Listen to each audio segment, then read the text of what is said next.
Afkaristopoli. Nos communications, nos abonnements, que ce soit pour les téléphones ou pour les connexions Internet, ne connaissent plus de frontières. Depuis juin 2017, le Parlement européen a aboli ce qu'on appelait le roaming, la surfacturation quand on téléphone de ou vers l'étranger. Aujourd'hui, que l'on téléphone de Grèce vers l'Italie ou vice-versa, le tarif reste le même et bien sûr, ceci est valable depuis et vers les départements d'outre-mer.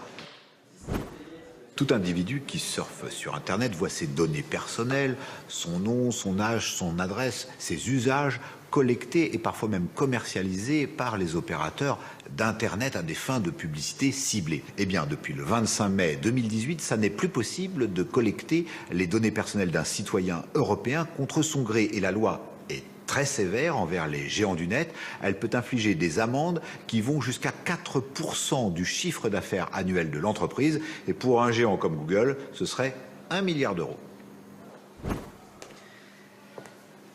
Mesure incidente à la protection des données, le fameux droit à l'oubli. Tout citoyen européen a le droit de demander la suppression de son compte sur un réseau social ou de demander d'être déréférencé sur Internet. C'est-à-dire que le moteur de recherche ne fait plus figurer un épisode que l'on souhaiterait, disons, voir oublié.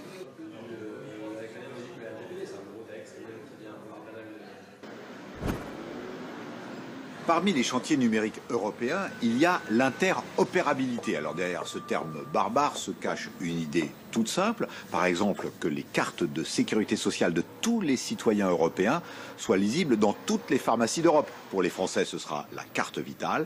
Elle pourra être lue sur toutes les bornes de toutes les pharmacies. C'est à horizon 2022.